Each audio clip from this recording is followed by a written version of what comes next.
Good afternoon everyone. आज के इस लेक्चर में हम लोग इंटीग्रेशन के एक एप्लीकेशन लिखेंगे और हम लोग देखेंगे कि हम लोग इंटीग्रेशन की मदद से कैसे हम लोग डिफरेंट शेप का, डिफरेंट जियोमेट्रिकल आइडेंटिटीज का, डिफरेंट कर्व्स का एरिया फाइंड कर सकते हैं। तो इंटीग्रेशन में बेसिकली 3 पार्ट होते हैं। सबसे पहला होता है इंडेफिनिट इंटीग्रेशन, दूसरा होता है डेफिनिट इंटीग्रेशन और तीसरा होता है application of integral which is basically finding the area. Indefinite integration में हम लोगों ने देखा कि हम लोग कैसे इंटीग्रेशन को सॉल्व करते हैं by using formulas, by using partial fraction, by using by parts and different variation. Definite integration में हम लोगों ने देखा कि अगर उसी इंडेफिनिट इंटीग्रेशन में एक फिक्स बाउंड्री आ जाए, जैसे मैंने बोला कि x is equal to a से लेकर के x is equal to b, इस रीजन में आप उस इंडेफिनिट इंटीग्रेशन को परफॉर्म कीजिए। तो आप बोलेंगे सर आपने उस रीजन को परफेक्टली डिफाइन कर दिया, इसलिए अब जो आपका इंटीग्रेशन है वो कैसा बन चुका है, डेफिनिट इंटीग्रेशन। इसको भी हम लोगों ने सीखा। डेफिनिट इंटीग्रेशन की हम लोगों ने कुछ एक फंडामेंटल प्रॉपर्टीज देखी है, उन प्रॉपर्टीज की मदद से हम लोगों ने उसे सॉल्व करना देखा है। अब हम लोग थोड़ा सा आगे मूव करते हैं और इंटीग्रेशन का एप्लीकेशन समझते हैं। इंटीग्रेशन का जो मेनली एप्लीकेशन है हम लोग डिस्कस करेंगे मैथ्स के इस पोर्शन में, वो होगा बेसिकली डिफरेंट कर्व्स का एरिया फाइंड करने के लिए। कैसे? सपोज मैंने बोला कि आपके पास कोई एक रैंडम इस तरीके का शेप है, इस शेप का मुझे एरिया बताइए। और मैंने बोला कि मान लीजिए आपके पास कोई दो डिफरेंट कर्व्स हैं इस तरीके से। सपोज कोई पहला कर्व y 4ax का पैराबोला है और दूसरा कर्व x² + y² = r² का कोई सर्कल है। इस तरीके से सर्कल है। तो मुझे आप इन दोनों के बीच का इनक्लोज्ड एरिया बताइए। ये क्वेश्चन हमने किया। मैंने बोला कि सिंपली मुझे एक कर्व का एरिया बताइए और अगर दो कर्व आपस में इंटरसेक्ट करते हैं तो वो जो इंटरसेक्ट वाली जो बाउंड्री है, वो जो इंटरसेक्ट वाला रीजन है, उस रीजन का मुझे एरिया बताइए। सिमिलरली मान लीजिए कोई एक कर्व, कोई कर्व इस तरीके से है। सपोज मैंने बोला कि यहाँ पर आपका y = fx कोई कर्व है, y = fx कोई कर्व है which is bounded by two different lines which is x = a and x = b। ये दो लाइन है, मुझे इन दोनों के बीच का ये वाला जो एरिया है, ये वाला एरिया मुझे चाहिए। तो हम लोग आज इंटीग्रेशन की हेल्प से ये डिफरेंट रीजंस हैं, डिफरेंट जो कर्व्स हैं, उनके बीच जो एरिया इनक्लोज्ड हुआ है उससे हम लोग फाइंड करना सीखेंगे। तो देखते हैं कि हम लोग कैसे इंटीग्रेशन की मदद से हम लोग डिफरेंट एरिया को फाइंड कर सकते हैं। पैनिक करने की जरूरत नहीं है, ये हम लोग ये just first question step by step चलते जाएंगे। हम लोग एक एक चीज को देखेंगे कि कैसे जो एरिया एक कर्व को डिसाइड करते हैं हम लोग, उसके बाद एक कर्व और एक लाइन के बीच का हम लोग एरिया फाइंड करते हैं, और अगर दो कर्व आपस में इंटरसेक्ट हो रहे हो तो इनके बीच का एरिया हम लोग फाइंड करते हैं। स्टेप बाय स्टेप चलेंगे और हर एक चीज को प्रॉपर्ली हम लोग डिस्कस करेंगे, बिल्कुल बेसिक से हम लोग बात करेंगे। तो चलिए स्टार्ट करते हैं।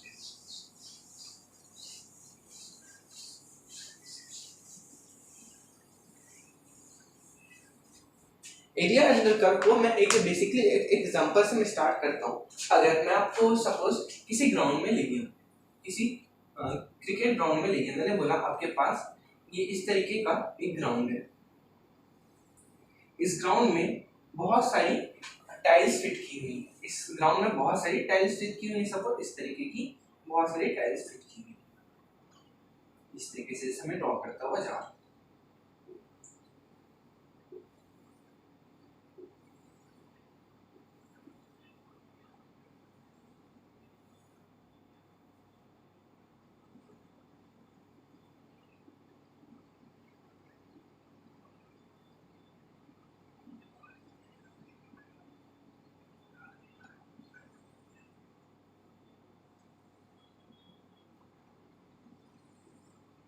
इस तरीके से सर आपने बोला कि इसमें जो हर एक जो टाइल है उसकी जो डायमेंशन है क्या है, बेसिकली सेम है। जैसे मैंने बोला ये जो टाइल है, इस टाइल का डायमेंशन सपोज मैंने बोला ये एक 10x10 की टाइल है। अगर मैं आपसे पूछूं कि एक छोटी सी टाइल का जो डायमेंशन है वो 10x10 है, तो इस पूरे ग्राउंड का जो है आप डायमेंशन कैसे निकाल सकते हैं? तो आप बोलेंगे सर मुझे आप सिर्फ एक काम कीजिए, यहाँ पर टोटल नंबर ऑफ कितनी टाइल्स से ये ग्राउंड मिलकर बना हुआ है वो मुझे बता दीजिए, मुझे सिर्फ नंबर ऑफ टाइल्स आप दे दीजिए, जिसकी मदद से मैं क्या करूँगा ये पूरा एरिया आपको दे दूंगा। मैंने बोला कि देखिए इसमें एक रो में कितने टाइल है, 1 2 3 4 5 एंड 6, और टोटल नंबर ऑफ रोज कितनी है, 1 2 3 4 5, मतलब कि यहाँ पर 6 into 5 इतने नंबर की टाइल लगी हुई है, मतलब कि टोटल 30 टाइल लगी हुई है। आपने बोला सर इस टाइल का एरिया कितना है, 10 cross 10, which means the area of इस टाइल इज 10 क्रॉस 10। इस तरीके से तो आप बोलेंगे सर ये जो टोटल ग्राउंड है उस टोटल ग्राउंड का एरिया हो जाएगा 3000 मीटर स्क्वायर। तो इसमें हम लोगों ने बेसिकली क्या कॉन्सेप्ट यूज किया, हम लोगों ने कॉन्सेप्ट यूज किया कि एक छोटे से एलिमेंट का या फिर छोटे से रीजन का हम लोगों ने एरिया निकाल लिया और उसको हम लोगों ने नंबर ऑफ टाइम्स ऐड किया और हम लोगों ने देखा कि हमको पूरे ग्राउंड का या फिर हमारे पूरे रीजन का जिसका हम एरिया फाइंड करते जा रहे थे वही हमें मिल गया। इंटीग्रेशन के एप्लीकेशन में हम लोग देखेंगे कि हम लोग कैसे इस प्रोसेस का यूज करके डिफरेंट कर्व्स के लिए और ऐसे कर्व जिनका की इक्वेशन डिफरेंट है, जिनका कि हमको एरिया का फॉर्मूला नहीं पता, जिनका कि हमको बाउंड्री की सिर्फ और सिर्फ इक्वेशन दी हुई है, उसका एरिया कैसे फाइंड कर सकते हैं। जैसे मैंने बोला कि ये हमारा y और x एक्सिस है, ये हमारा y axis and x axis हो। इस y और x एक्सिस में सपोज कोई curve y is equal to fx का कोई कर्व है। मैंने बोला जो y is equal to fx कोई कर्व है, इसमें आप मुझे region x is equal to a से लेकर के region x is equal to a से लेकर के x is equal to b, x is equal to b, इस रीजन का मुझे आप क्या कीजिए एरिया बताइए। ठीक है, तो इसको हम लोग सॉल्व कैसे करेंगे। तो बेसिकली इसको सॉल्व करने का तरीका ये होता है कि एक काम कीजिए, आप इस कर्व के बीच में एक स्ट्रिप ले लीजिए, वर्टिकल स्ट्रिप मैंने यहाँ पर एक ले ली। कर्व के बीच हमने क्या किया, एक वर्टिकल स्ट्रिप ले ली, एक वर्टिकल स्ट्रिप या फिर एक कर्व का एक छोटा सा एलिमेंट हम लोग क्या कर रहे हैं, ले रहे हैं। अच्छा, इस बारे में हम थोड़ा सा डिस्कशन करते हैं कि एलिमेंट क्यों लिया गया है और इसकी मदद से हमको क्या हेल्प मिलेगी। मैंने बोला सपोज ये जो मेरा एलिमेंट है उसकी विड्थ dx है और इसी एलिमेंट की विड्थ लेंथ कितनी है, y है। ठीक है सर, आपने y लेंथ और dx विड्थ का एक एलिमेंट ले लिया जिसका कि आपको एरिया ऑलमोस्ट पता है। मैंने बोला हाँ कैसे पता है, तो आप बोलेंगे कि सर ये जो y विड्थ और dx y लेंथ और dx विड्थ के जो स्ट्रिप है वो कुछ इस तरीके से दिख रहा है।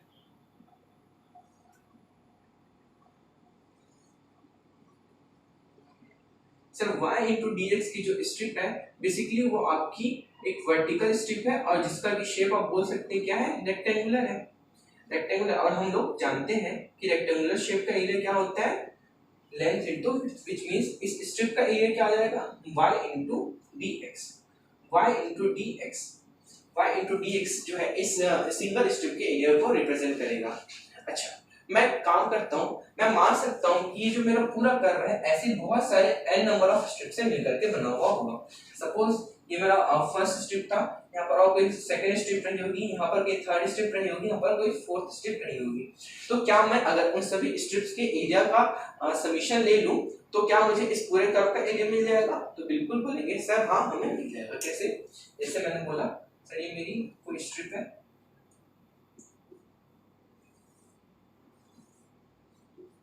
ऐसे बहुत सारे स्ट्रिप से मिलकर के ये कर्व हमारा क्या है, बना हुआ है। आपने बोला सर ये मेरी फर्स्ट नंबर की स्ट्रिप थी, ये मेरी सेकंड नंबर की स्ट्रिप थी, ये थर्ड नंबर की स्ट्रिप थी, ये फोर्थ नंबर की स्ट्रिप थी। तो अगर मुझे इन सभी का एरिया मिल जाए, सपोज मैंने बोला फर्स्ट स्ट्रिप का एरिया a1 है, सेकंड स्ट्रिप का एरिया a2 है, थर्ड स्ट्रिप का एरिया a4 है और ऐसे n नंबर ऑफ स्ट्रिप्स हैं। तो क्या मैं इन सभी स्ट्रिप्स के एरिया को अगर ऐड कर लूं तो क्या मुझे इस पूरे ज्योमेट्रिकल शेप का एरिया मिल जाएगा, तो आप बोलेंगे हाँ सर हमें इस पूरे ज्योमेट्रिकल शेप का एरिया मिल जाएगा।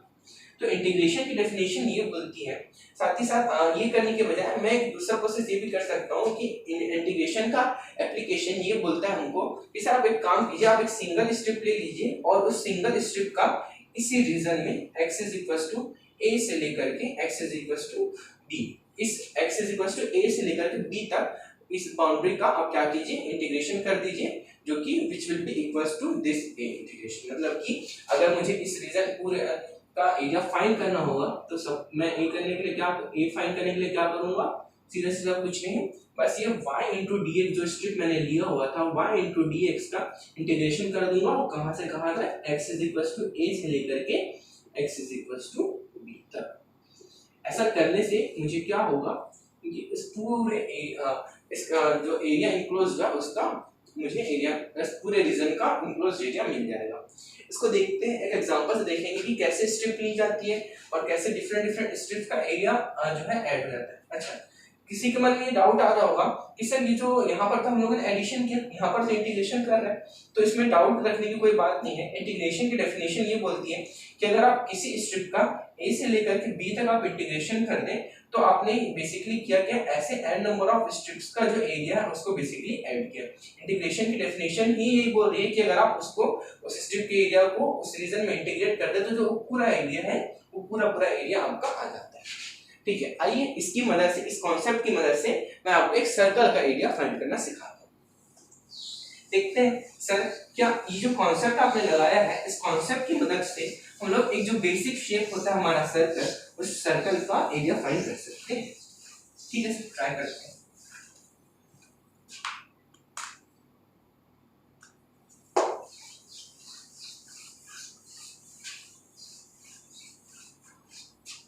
मैंने बोला कि आपके पास कोई सर्कल है,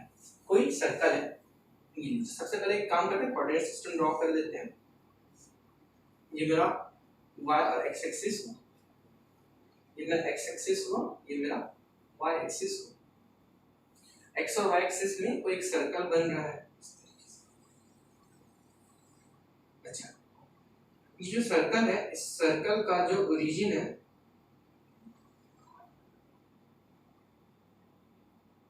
इस सर्कल का जो ओरिजिन है वो हमारा बेसिकली ओ या फिर हम लोग 0 0 से रिप्रेजेंट करते हैं, और इस सर्कल का जो जनरलाइज इक्वेशन होता है वो दिया जाता है x² + y² = r²। इस फॉर्मेट में यहाँ पर x और y रिस्पेक्टिव x सर्कल के x और y कोऑर्डिनेट को रिप्रेजेंट करते हैं, जो r होता है वो हमारा सर्कल का रेडियस होता है।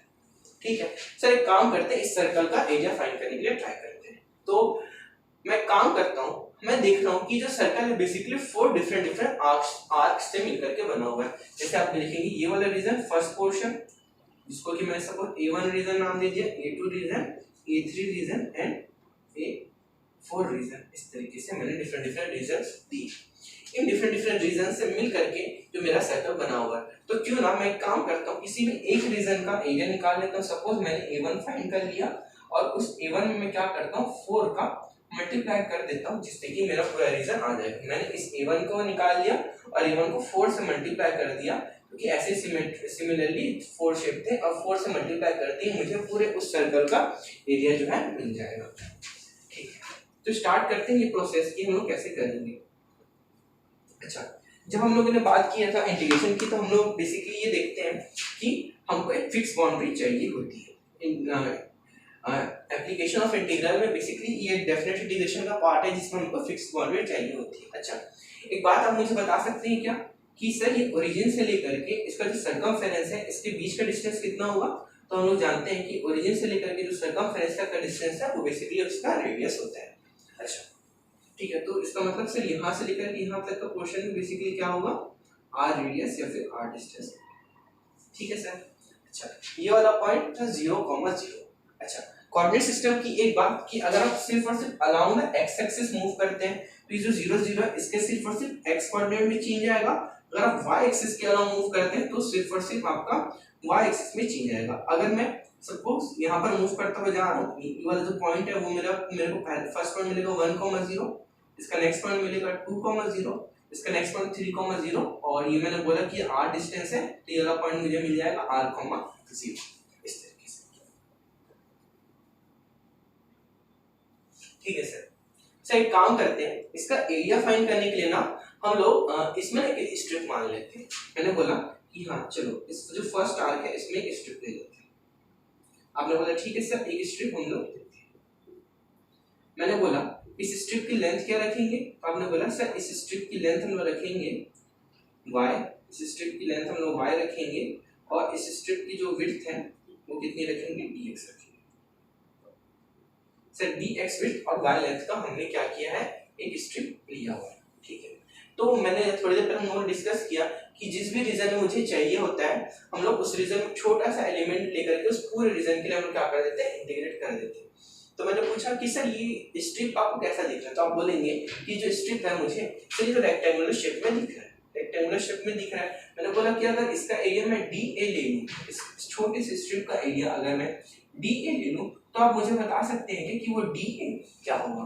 तो आप बोलेंगे सर ये तो रेक्टेंगुलर स्ट्रिप दिख रहा है और रेक्टेंगुलर का एरिया हम लोग जानते हैं कि y into dx होता है, तो इस स्ट्रिप का एरिया क्या हो जाएगा सर, तो इस स्ट्रिप का एरिया हो जाएगा सर y into dx। ये तो सर एक छोटे से एलिमेंट का एरिया आ गया। अच्छा, इंटीग्रेशन की डेफिनेशन ये बोलती है सर कि अगर आप इस छोटे से एलिमेंट का इस फिक्स रीजन में, जिस रीजन में आप बड़े एलिमेंट का एरिया चाहते हैं उसमें इंटीग्रेशन कर दें तो आपको पूरा पूरा रीजन का एरिया मिल जाएगा। ठीक है सर, तो एक काम करते हैं इस जो रीजन है उस पर हम लोग इंटीग्रेशन कर देते हैं। अच्छा, मैंने पूछा कि आप इसका इंटीग्रेशन कहां से कहां तक करेंगे, तो आप बोलेंगे सर इसका इंटीग्रेशन की बाउंड्री होगी x = 0 से लेकर के x = r तक, x = 0 से लेकर के x = r तक। अच्छा, x = 0 से r कैसे, आप देखिए कि जो इसकी विड्थ है, स्ट्रिप की विड्थ है वो कहां से कहां वेरी करेगी, 0 से लेकर के r तक वेरी करेगी। जो स्ट्रिप है हमारा वो 0 से लेकर के r तक वेरी करता हुआ चल रहा है। ठीक है सर, सॉल्व करते हैं। अच्छा, अगर मैं इस DA को 0 से r में इंटीग्रेट कर दूंगा तो मुझे क्या मिलेगा, तो आप बोलेंगे सर जैसे आप इस स्ट्रिप को इंटीग्रेट करेंगे आपको इस पूरे रीजन का एरिया मिल जाएगा, व्हिच इज मैंने थोड़ी देर पहले बोला था ये क्या होगा, बेसिकली A1 होगा, A1 होगा। अच्छा सर, पूरे रीजन का एरिया आपने क्या कर लिया, फाइंड कर लिया।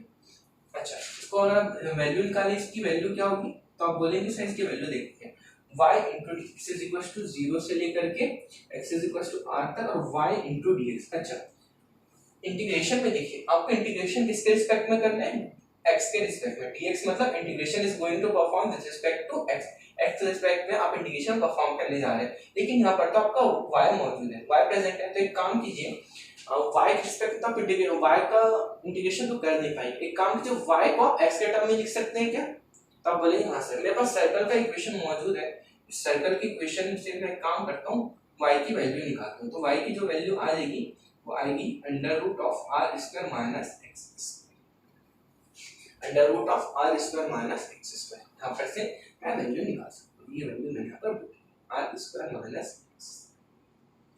ठीक है सर, सर आप इसका इंटीग्रेशन कर सकते हैं क्या, हाँ सर इसका इंटीग्रेशन कर सकते हैं। सर ये ना कुछ एक फॉर्मूला सब बन रहा है कि इंटीग्रेशन में सर एक फॉर्मूला होता है कि sir integration of √a² minus x²। Sir इसका फॉर्मूला क्या होता है, 1/2 into x into सेम मतलब कि ये जो लिखा हुआ वाला region √a² minus x² plus 1/2 a² into sin inverse x/a, ये वाला, ये एक फॉर्मूला बनता है। सर इस फॉर्मूले में हम लोग क्या करते हैं, वैल्यूज को पुट करके देखते हैं कि हमारा a1 क्या आ रहा है। तो मैं बोलता हूँ ठीक है पुट करते हैं, तो आपका a1 आपको क्या मिलेगा, a1 आपको क्या मिलेगा, ये हम लोग देखते हैं। a1 हमको देखने को मिलेगा x की जगह x ही है, a की जगह बस हमारा क्या दिख रहा है, r दिख रहा है। तो इसको पुट करते हैं तो क्या मिलेगा, हमको मिलेगा 1/2 into x √r² minus x² plus 1/2 r² sin inverse x/r। अच्छा, इसकी लिमिट कहां से कहां वेरी कर रही है, तो सर इसकी लिमिट वेरी कर रही है 0 से लेकर के r। अच्छा, इसको लिमिट को सॉल्व कैसे किया जाता है, एक बार लिमिट में हम लोग सभी जो इक्वेशन आई है इस पूरी इक्वेशन में एक बार अपर लिमिट प्लेस करते हैं, उसके बाद सेकंड टाइम पे हम लोग क्या करते हैं, लोअर लिमिट प्लेस करते हैं। ठीक है सर, इसमें एक बार अपर लिमिट प्लेस करते हैं और सेकंड टाइम में हम लोग क्या करते हैं, लोअर लिमिट प्लेस करके देखते हैं। तो इसका अपर लिमिट हम लोग प्लेस करेंगे तो क्या मिलेगा, हमको देखने को मिलेगा 1/2। अच्छा एक बात देखिए, जैसे आप अपर लिमिट प्लेस करेंगे तो 1/2 r² माइनस r², ये कितना हो जाएगा, 0 plus sin inverse 1/2 r² sin inverse r/r मतलब कि 1 sin इनवर्स 1, और ये हो जाएगा अपर लिमिट प्लेस किया, उसके बाद माइनस साइन लगा के लोअर लिमिट। अच्छा, x की जगह आप पुट क्या करना है, 0, तो जैसे x की जगह 0 पुट करेंगे ये वाला रीजन 0। अच्छा, sin इनवर्स यहाँ पर क्या मिलेगा, 1/2 r² sin इनवर्स व्हाट, 0। अच्छा, हम लोग जानते हैं कि सर जो साइन इनवर्स वन का क्या मतलब होता है सर? साइन वन का होता है तो आप बोलेंगे सर ये पाई बाई 2 में वन होता है सर। साइन जो है सर पाई बाई 2 में वन होता है।